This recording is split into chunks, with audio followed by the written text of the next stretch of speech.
والصلاة والسلام على رسول الله صلى الله تعالى عليه وعلى آله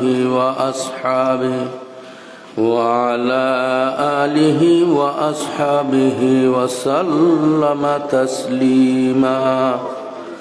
وسلم تسليما كثيرا كثيرا. أما بعد فبسم الله الرحمن الرحيم. كان الله ولم يكن شيء غيره وكان عرشه على الماء أو كما قال النبي عليه الصلاة والسلام. সবাই দরুদ শরীফ পড়ি, কথা না বলি। আল্লাহুম্মা সাল্লি আলা সাইয়্যিদিনা মাওলানা মুহাম্মদ ওয়া আলিহি ওয়া আসহাবিহি ওয়া বারিক ওয়া সাল্লিম। আল্লাহুম্মা সাল্লি আলা সাইয়্যিদিনা মাওলানা মুহাম্মদ وآله وأصحابه وبارك وسلم. ওই ছেলেরা যারা বসছো কথা বলবে না, কথা বললে উঠেই দেব।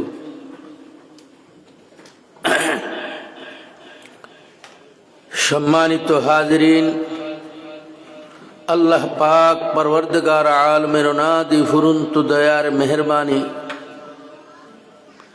এমন এক দুর্যোগময় মুহূর্ত সারা পৃথিবী শয়তান গ্রাস করে ফেলেছে। জলস্থল, নদীনালা, পাহাড় পর্বত, বন জঙ্গল, এমন কোনো জায়গা নাই যেখানে শয়তান তার চক্রান্তের জাল বিস্তার করে নেয়। আল্লামা ইকবাল বলেন, নব্য যুগের বজ্রপাতে জ্বলছে আগুন সর্বটাই, বন বলো কি বাগান বলো কি চুরি রক্ষা নাই। আধুনিকতার বেশে শয়তান সব জায়গায় প্রবেশ করেছে।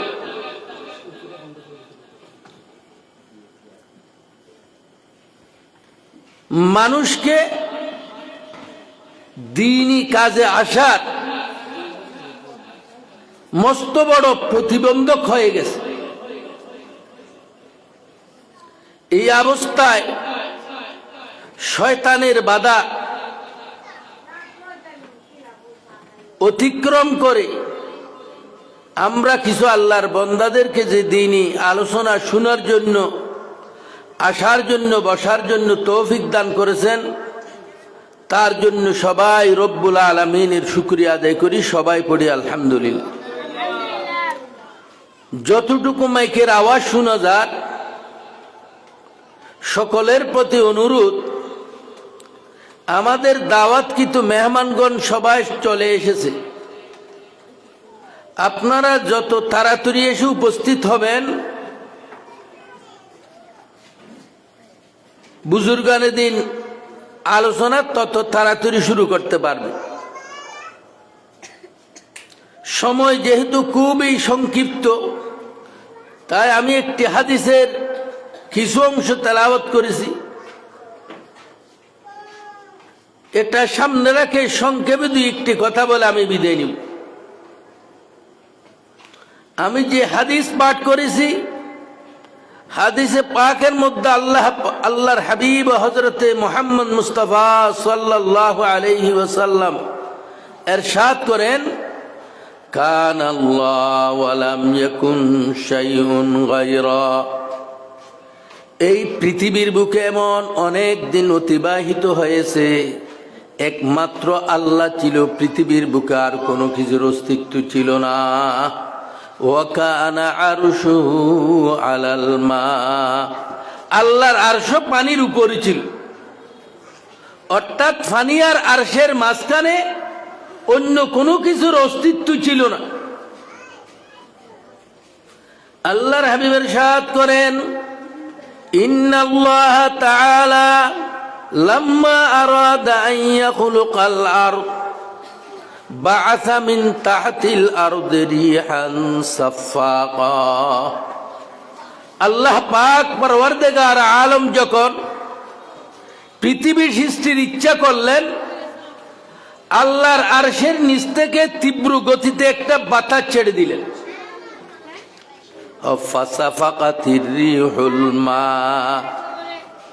বাতাস যখন পানিতে লেগেছে, পানির মধ্যে ঢেউ সৃষ্টি হয়েছে। বলেছিলাম না মাতিল উঠেই দিব, আওয়াজ করো কেন? বাতাস যখন পানিতে লেগেছে, পানির মধ্যে ঢেউ সৃষ্টি হয়েছে। পানির ঢেউ একটা একটার সাথে যখন ধাক্কা লাগে, তখন কিছু বুদবুদ সৃষ্টি হয়, ফেনা সৃষ্টি হয়। فأبرزت عن خشفة من موضع البيت كأنها قبة। পানির তরঙ্গের কারণে বর্তমান যেখানে কাবা শরীফ অবস্থিত, সেখানে কিছু বুদবুদ সৃষ্টি হয়েছে, ফেনা সৃষ্টি হয়েছে মিনারার আকৃতি। ওফি রিওয়ায়াতিন আতা আলাইহি মালাকান মিনাল মালাইকা। অন্য আরেক হাদিসে এসেছে, তখন আল্লাহর পক্ষ থেকে দুইজন ফেরেশতা এসে ওই বুদবুদ উপর বসে আল্লাহর জিকির আরম্ভ করে দিয়েছে। ফাদাহাল্লাহু তাআলা আল আরদা মিন তাহতিহা। ফেরেশতার তসবির বরকতে, ফেরেশতার জিকিরের বরকতে আস্তে আস্তে ওই বুদবুদ গুলা জামাট হয়ে তাহাতের সারা পর্যন্ত জমা গেছে। এরপর প্রসারিত হতে হতে বর্তমানে যতটুকু স্থলভাগ দেখা যায়, এই স্থলভাগ সৃষ্টি হয়েছে। এই হাদিসের মাধ্যমে বোঝা যায় পৃথিবী সৃষ্টির মূল কারণ হচ্ছে আল্লাহর জিকির। সেই জন্য আল্লাহর হাবিব ইরশাদ করেন, লিকুল্লি শাইইন রূহুন ওয়া রূহুল আলামি যিকরুল্লাহ। প্রতিটি বস্তুর একটা আত্মা আছে, পৃথিবীর আত্মা হলো আল্লাহর জিকির। প্রত্যেক বস্তুর যে আত্মা আছে, আত্মা যতদিন থাকে ওই বস্তুর দাম থাকে।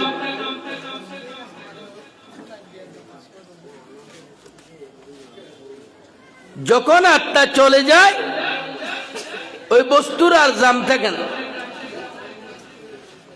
মোটা তাজা গরু কত কষ্ট করে লালন পালন করেছে, যখন জানটা চলে যায়, কুড়ে বসে খাওয়ানো তো দূরের কথা, তাকে বিলের মধ্যে নিক্ষেপ করে দেয়।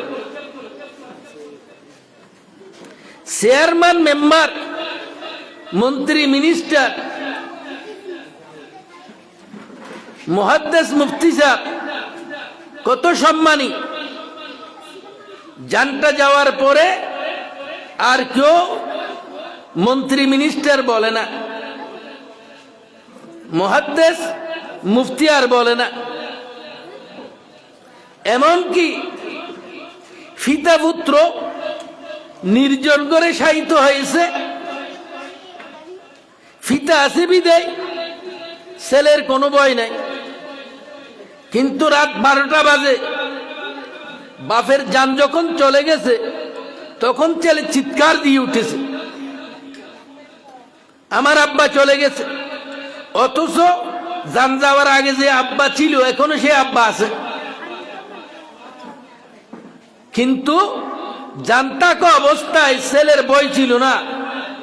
জান যাওয়ার পরে ফিতের এই বডি, এটা তার জন্য ভয়ের কারণ হয়ে দাঁড়িয়েছে। তাহলে আসল দামি হলো আত্মা।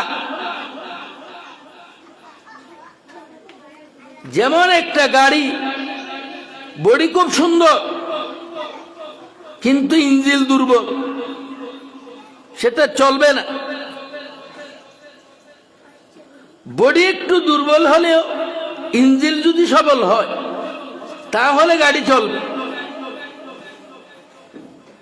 অনুরূপভাবে আত্মা যদি শক্তিশালী হয়, এই মাটির তৈরি মানুষ নূরের তৈরি ফেরেশতা জগতের চেয়ে দামি হয়ে যায়। সুবহান। আজ মালায়েক বাহরদারি আজ বাহায়েম নিজহাম বগুজার আজ হিজে বাহায়েম কাজ মালায়েক বগুজারি। মানুষের দেহ দুনিয়ার বস্তু দিয়ে তৈরি, আর আত্মা আলেমে আরওয়াহ। সেই জন্য আত্মা যখন শক্তিশালী হবে, মানুষের মর্তবা ফেরেশতার চেয়েও বেড়ে যাবে। তাই কিতাবের মধ্যে আছে, আল্লাহর হাবিব আধ্যাত্মিক শক্তি বেড়ে যাওয়ার কারণে নূরি জগতের সর্দার জিবরিল আলাইহিস সালাম যেখানে পৌঁছতে পারে নাই, সেখানে আল্লাহর হাবিব পৌঁছে গেছে। সুবহানাল্লাহ। গলবায়ে রূহ সজু তন মে লতাফত আই উঠ গিয়া আরশ সবি ফৌকিয়ে রিফাত পাই।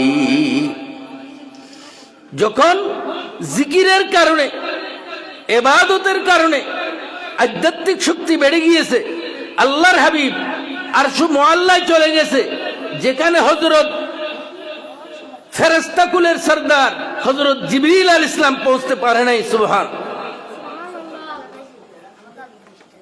তাহলে বোঝা যায় কি, মানুষের আসল উন্নতি হলো আত্মার উন্নতি। আত্মার অবনতি মানুষের অবনতি। সেই জন্য আকবর এলাহাবাদী বলেন, তরক্কি মুস্তাকিল ও হ্যায় জুরুহানি হয় আকবর উড়াজু জাররায়ে উনসুর পেরওয়াসুয়ে জমি আয়া। মাটির ডিল যদি আপনি উপরের দিকে নিক্ষেপ করেন, আপনার নিক্ষেপের যে জোর আছে এটা যতক্ষণ থাকে ততক্ষণ, জোর চলে যাওয়ার পরে অটোমেটিক আবার মাটিতে পড়ে যায়, কারণ মাটির ঠিকানা নিচে, তাই স্বভাবগতভাবে নিচের দিকে যায়। আর আত্মার ঠিকানা হলো আলমে আরওয়াহা। সেই জন্য যাদের আত্মা দুর্বল হয়ে যাবে, শরীর মোটা তাজা হবে, তার জন্য তার শরীরটা বিপদ হয়ে যায়। কোন মানুষের শরীর ফুলে গেছে কিন্তু শক্তি দুর্বল হয়ে গেছে, তখন তার দেহ তার জন্য বিপদের কারণ হয় না। নিজের হাত নিজে উঠাইতে পারে না, নিজের পা নিজে নাড়াচড়া করতে পারে না, শরীরটা তার জন্য বিপদের কারণ হয়ে দাঁড়ায়। হয়তো অনুরূপভাবে বর্তমান বিশ্বে উন্নতির শেষ নাই। কাঁচা রোড পাকা হয়ে গেছে, অন্ধকার ইলেকট্রিসিটির মাধ্যমে আলোকিত হয়ে গেছে, মোবাইলের মাধ্যমে এক জায়গায় বসে সারা পৃথিবীর খবর জানতে পারে। কিন্তু এরপরেও মানুষদেরকে যদি জিজ্ঞেস করা হয়, এখন কি শান্তি বেশি না আগে শান্তি বেশি ছিল, সবাই বলে এখন অশান্তি বেড়েছে। অথচ আরামের সব সামানা জোগাড় হয়েছে, অশান্তি বাড়লো কেন? গরগুরিজি বর উমাইদে রাহতে যা তরফ হাম পেশ তো আমদ আফতে। রাস্তা তৈরি করেছিল শান্তির জন্য, ইলেকট্রিসিটি তৈরি করেছিল শান্তির জন্য, মোবাইল তৈরি করেছে শান্তির জন্য, এই সব দিক থেকে এসেছে অশান্তি। কারণ কি? পৃথিবীর সমস্ত মানুষ পৃথিবীর দেহের উন্নতির পিছনে দৌড়াদৌড়ি শুরু করে, কিন্তু আত্মার কোনো খবর নাই। পৃথিবীর মধ্যে আল্লাহর জিকির, আল্লাহর স্মরণ কিভাবে টিকে থাকবে তার জন্য কোনো চেষ্টা নাই। পৃথিবীর আত্মা দুর্বল হয়ে গেছে, দেহ বেড়ে গেছে, সেই জন্য এটাই পৃথিবীর জন্য অশান্তি ডেকে এনেছে। অশান্তির মূল কারণ দুনিয়ার মানুষ জিকিরের পিছনে মেহনত করতেছে না। জিকির মানে হলো আল্লাহর স্মরণ। এটা মৌখিকও হতে পারে, আল্লাহ আল্লাহ, কাজের মধ্যেও হতে পারে। কাজের মধ্যে আমি আল্লাহর জিকির কি? পৃথিবীর যত কাজ আছে করার আগে ভেবে দেখা, এই কাজ আমি কেন করতেছি, আমি নমাজ কেন পড়তেছি, এ কথা মনে করতে হবে। আল্লাহ নির্দেশ দিয়েছে নমাজ পড়ার, সেই জন্য আমি নমাজ পড়তেছি। আজ জীবন নমাজ পড়ে, এ কথা মনে নাই, আল্লাহ বলেছে সেই জন্য পড়তেছি, তা নেই, তার নমাজ হবে না, নমাজের কোনো সওয়াব হবে না। কেউ যদি সারাদিন উপবাস থাকে, রোজা হবে না। হ্যাঁ, যদি এই নিয়ত তাকে আল্লাহ বলেছে এই রমজান মাসে রোজা রাখার জন্য, সেই জন্য আমি উপবাস থেকেছি, সেই জন্য আমি রোজা রেখেছি, তখন সেটা রোজা হবে, আর না হয় রোজা হবে না। এইরকম ব্যবসা করতেছি, আমি কেন দোকানদারি করতেছি? আল্লাহ পাক বলেছেন, ইয়া আইয়ুহার রুসুলু কুলু মিনাত তাইয়্যিবাত ওয়া আমালু সালিহা। হে নবীগণ, তোমরা প্রথমে হালাল রুজি আহার করো, এরপরে ইবাদত করো। কারণ হারামকে ইবাদত করা পেশাব দিয়ে উযু করে নামাজ পড়ার মতো। পেশাব দিয়ে উযু করে নামাজ পড়লে নামাজ হবে, তাই হারাম বক্ষণ করে ইবাদত করলে ইবাদত হবে না। সেই জন্য আল্লাহ পাক নবীদেরকে নির্দেশ দিয়েছে, প্রথমে হালাল খাও, এরপরে ইবাদত করো। আমি ব্যবসা করতেছি কি জন্য? হালাল রুজির জন্য। আমি চাকরি করতেছি কি জন্য? হালাল রুজির জন্য। আমি শ্বাস করতেছি কি জন্য? হালাল রুজির জন্য। এই নিয়ে তো যদি ব্যবসা করি, শ্বাস করি, চাকরি করি, আমার চাকরি ইবাদত হবে, আমার হাল চাষ ইবাদত হবে, আমার ব্যবসা ইবাদত হবে। এই অবস্থায় যদি তার মৌত হয় দোকান করতে করতে, দুনিয়ার জীবন শেষ, সাথে সাথে তার জন্য জান্নাত, কবর তার জন্য জান্নাতের টুকরা হয়ে যাবে। আল কবরু রাউযাতুম মিন রিয়াজিল জান্নাহ ও হুফরাতুম মিন হুফারিন নিরান। এই আল্লাহর নির্দেশে আমি ব্যবসা করতেছি হালাল রুজির জন্য। এটা কখন বোঝা যাবে? হালাল রুজির ব্যবস্থা, তাই বেচাকিনের মধ্যে দুকাবাজি প্রতারণা করা যাবে না, কম দেওয়া যাবে না, মাফে জিনিসের মধ্যে বেজাল দেওয়া যাবে না, মিথ্যা বলা যাবে না।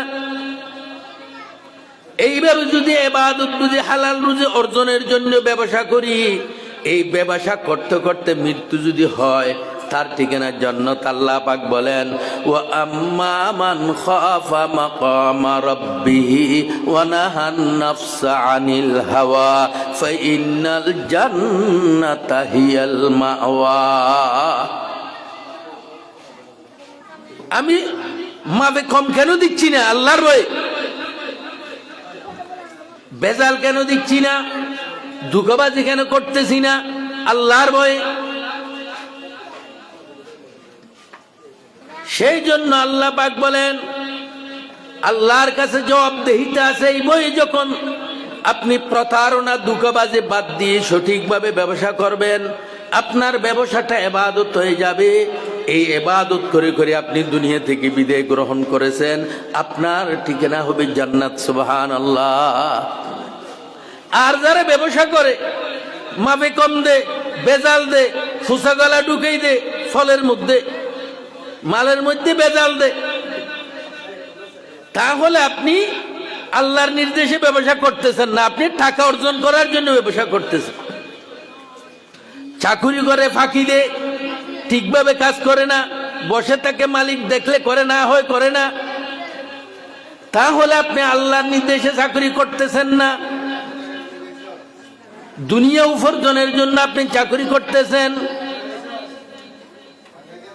এই চাকরি করে করে, এই ব্যবসা করে করে আপনি যখন মৃত্যুবরণ করবেন, আল্লাহ পাক ইরশাদ করেন, ফাআম্মা মান তাগা ওয়া আসারাল হায়াতাদ দুনিয়া ফাইন্নাল জাহিমা হিয়াল মাওয়া।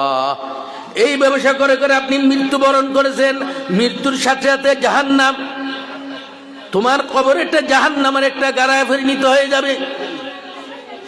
এই ধরনের চাকরি করে করে আপনি মৃত্যুবরণ করেছেন, আপনার ঠিকানা জাহান্নাম। সেই জন্য প্রতিটি কাজে প্রথমে চিন্তা করতে হবে, এটা আল্লাহর নির্দেশ, তাই আমি করতেছি। আল্লাহর নির্দেশে করলে ওই কাজের মধ্যে ফাঁকি দেওয়া যাবে না, কাজের মধ্যে প্রতারণা করা যাবে না। এই জিকির যেমন দুনিয়ায় যত বেশি চালু হবে, দুনিয়াতে তত শান্তি আসবে। আল্লাহ পাক বলেছেন, আলা বিযিকিরিল্লাহি তাতমাইন্নুল কুলুব। জিকিরের মাধ্যমে মানুষের অন্তরের শান্তি। তাই আমরা তো মনে করি যারা খাসা ফাঁকা রোড ফাঁকা করে দে, খাসা রোডকে অন্ধকারকে আলোকিত করে দে ইলেকট্রিসিটির মাধ্যমে, কলকারখানা তৈরি করেছে, এরাই জনদরিদ্র, এরাই জনসেবক। অথচ এরা দুনিয়ার বডি নিয়ে চেষ্টা করতেছে। আসল উন্নতি হলো আত্মার উন্নতি। এই পৃথিবীর বুকে আল্লাহর জিকির বাকি থাকার জন্য একমাত্র চেষ্টা করতেছে উলামায়ে কেরাম। সুবহানাল্লাহ। এই মাদ্রাসা কি জন্য? আল্লাহর জিকির টিকে থাকার জন্য। এই ওয়াজ মাহফিল কি জন্য? আল্লাহর জিকির দুনিয়াতে টিকে থাকার জন্য। সেই জন্য বাস্তব সমাজসেবী, বাস্তব জনদরদী হলো উলামায়ে কেরাম। আল্লাহর হাবিব ইরশাদ করেন, আল্লাহু আজওয়াদু জুদা সুম্মা আনা আজওয়াদু মিন বনি আদম সুম্মা রাজুলুন আলিমা ইলমান ফানাশারাহু। আল্লাহর হাবিব বলেন, এই পৃথিবীর বুকে সবচেয়ে বড় অবদান হলো আল্লাহ। কারণ এই পৃথিবীর কোনো অস্তিত্ব ছিল না, অনস্তিত্ব থেকে আল্লাহ পাক দয়া করে আমাদেরকে অস্তিত্ব দান করেছে। মানবুদে ওয়া তাকাজা মানবুদ, মানবুদে ওয়া তাকাজা মানবুদ লুৎফে তুনা। এই দুনিয়া নোয়াসিল, দুনিয়ার কোনো অস্তিত্ব নোয়াসিল, আমাদের কোনো অস্তিত্ব নোয়াসিল, একমাত্র আল্লাহর দয়ায় আমাদেরকে সৃষ্টি করে। সেই জন্য সর্বপ্রথম অবদান হলো আল্লাহ। আল্লাহর পরে সবচেয়ে বড় অবদান হলো আল্লাহর হাবিবের। কারণ আল্লাহর হাবিব না হলে আমরা আল্লাহকে চিনতাম না। আল্লাহ কোনো দেখা যায় না, কোন কাজ করলে আল্লাহ রাজি, কোন কাজ করলে আল্লাহ নারাজ, এটা বুঝার কোনো উপায় নাই। একমাত্র নবীর মাধ্যমে সেটা জানা যায়। যেই যুগে যেই নবী আসে, এই নবীর মাধ্যমে জানতে হয়। সেই জন্য একমাত্র মুসলমান জাতি ব্যতীত আর যত জাতি পৃথিবীর বুকে আছে সবাই হলো জাহান্নামী। এরা যতই গুণকীর্তন করুক না কেন, আল্লাহকে যতই ডাকুক না কেন, তার ঠিকানা হবে জাহান্নাম। কেন? কারণ সে মন গড়া আল্লাহ ডাকতে আছে, তার আল্লাহ ডাকানি আল্লাহর দরবারে কবুল নাই। এই যুগের মধ্যে আল্লাহ ডাকানি কবুল হওয়ার জন্য আল্লাহর নবীর পদ্ধতি অনুযায়ী ডাকতে হবে। সকল নবী সত্য বটে এই জামানায়, তবে সকল নবী সত্য বটে এই জামানায়, তবে মুহাম্মাদের দিনের বাণী মানতে হবে সবে। আমার নবী আসার পর সমস্ত নবীর নবুয়ত অসল হয়ে গেছে। এখন একমাত্র আল্লাহর নবীর পদ্ধতিতে আল্লাহ ডাকতে হবে। আল্লাহর নবীর পদ্ধতিতে ইবাদত করতে হবে। আল্লাহর নবীর পদ্ধতি বাদ দিয়ে যে কোনো কাজ করুন না কেন, নমাজ পড়েছেন নবীর পদ্ধতি নাই, এই নমাজ কবুল হবে না, ইবাদত হবে না। আপনি বড় আশেকে নবী, আল্লাহু আকবার করে নিয়ত বাঁধে আপনি দরুদ শরীফ আরম্ভ করে দিয়েছেন আশেকে নবী, কিন্তু নমাজ হবে না কেন? দরুদ শরীফ পড়ে নমাজ হচ্ছে না কেন? কারণ দরুদ যেখানে পড়ার কথা সেখানে পড়া হয় না। দ্বিতীয় রাকাতে বসে 4 রাকাত নামাজের মধ্যে আত্তাহিয়ার পর যদি বলে আল্লাহুম্মা সাল্লি আলা মুহাম্মদ, মুহাম্মদ শব্দ উচ্চারণ করার সাথে সাথে তাকে সুসজ্জা দিত। কেন পড়েছে দরুদ শরীফ, সুসজ্জা দিতে হবে কেন? কারণ নবীর নির্দেশের বিপরীত হয়েছে, আল্লাহ নবীর তরিকার বিপরীত। দরুদ পড়লেও গুনাহ, ইবাদত করলেও গুনাহ। দুনিয়ার যে কোনো কাজ করবে আল্লাহর নবীর পদ্ধতি বাদ দিয়ে করবে, তাতে গুনাহ ব্যতীত সওয়াব হবে না। আর যদি দুনিয়ার কাজও আল্লাহর নবীর পদ্ধতি অনুযায়ী করা হয়, তখন এই দুনিয়ার কাজের মধ্যেও সওয়াব হবে। সুবহানাল্লাহ। সেই জন্য আল্লাহর পরে সবচেয়ে বড় অবদান হলো আল্লাহর হাবিবের। এই আল্লাহর হাবিবের কথা, আল্লাহর হাবিবকে আমরা দেখি নাই। আল্লাহর হাবিবের এই কথা আমরা কিভাবে পেলাম? একমাত্র নবীদের উলামাদের মাধ্যমে। আল উলামা ওয়ারাসাতুল আম্বিয়া, উলামায়ে কেরাম হলো নবীর উত্তরসূরি, এদের মাধ্যমে আমরা পেয়েছি। সেই জন্য আল্লাহর হাবিব বলেন সুম্মা রাজুলুন আলিমা ইলমান ফানাশারাহু, এরপর হচ্ছে সর্বোত্তম ওই ব্যক্তি যে দ্বীন ইলম শিখে মানুষদেরকে শিক্ষা দেয়। এই দ্বীন ইলম না থাকলে, মাদ্রাসা না থাকলে, ওয়াজ মাহফিল না থাকলে আল্লাহর জিকির বন্ধ হয়ে যাবে। আল্লাহ পাক বলেন, আল্লাহর হাবিব বলেন, লা তাকুমুস সাআতু হাত্তা ইউকালা ফিল আরদি আল্লাহ আল্লাহ। পৃথিবীর পক্ষে যখন আল্লাহর জিকির চালু না থাকবে, দুনিয়া মরে যাবে, আল্লাহ এই দুনিয়াকে ধ্বংস করে দিবে। সেই জন্য বর্তমানে আস্তে আস্তে উলামা থেকে মানুষ দূরে সরার কারণে আল্লাহ পাকের আযাব গজব আসতেছে, ভূমিকম্প আসতেছে। কারণ আল্লাহর হাবিব ইরশাদ করেন, লা তাযালু উম্মতি বিখাইরিন মা লাম ইয়াফশি ফীহিম ওয়ালাদুজ জানা। যতদিন পর্যন্ত দুনিয়ার বুকে যার সন্তান বেশি হবে না, ততদিন দুনিয়ার মানুষ কল্যাণের উপরে থাকবে, আল্লাহর দয়ার মধ্যে থাকবে। ফাইযা ফাশা ফীহিম ওয়ালাদুজ জানা আউশাকা আন ইয়াউম্মাহুমুল্লাহু বিআযাব। যখন জেনার সন্তান বেড়ে যাবে, এই পৃথিবীর বুকে আল্লাহর গজব ব্যাপক হয়ে যাবে, ঘন ঘন ভূমিকম্প আসবে। এই এখন আসতেছে। 4.5 বছরের মধ্যে প্রায় 50 বার ভূমিকম্প হয়েছে। কোন দিন জানা যায় না। ঘুমের মধ্যে, চেতনের মধ্যে, কলমা মুখে বের করার আগেই দুনিয়া ধ্বংস হয়ে যেতে পারে। আল্লাহ পাক চোখের ফলকের মধ্যে পৃথিবী ধ্বংস করে দিতে পারে। আল্লাহ আমাদের সবাইকে বুঝার তৌফিক দান করুন। وآخر دعوانا أن الحمد لله رب العالمين وصلى الله تعالى على خير خلقه محمد وآله وأصحابه أجمعين. السلام عليكم ورحمة الله.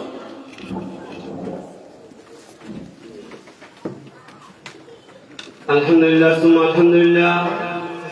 এ পর্যায়ে আমাদের মধ্যে গুরুত্বপূর্ণ আলোচনা পেশ করবেন জনাব হযরত মাওলানা আনিসুর রহমান সাহেব দামাত বরকাতুহু, সহকারী পরিচালক বরকল ফৈজা মাদ্রাসা সন্তানের চট্টগ্রাম। আমাদের মধ্যে গুরুত্বপূর্ণ আলোচনা পেশ করবেন জনাব হযরত মাওলানা আনিসুর রহমান সাহেব বারাকাল্লাহু ফি হায়াতি, সহকারী পরিচালক বরকল ফৈজা মাদ্রাসা সন্তানের চট্টগ্রাম।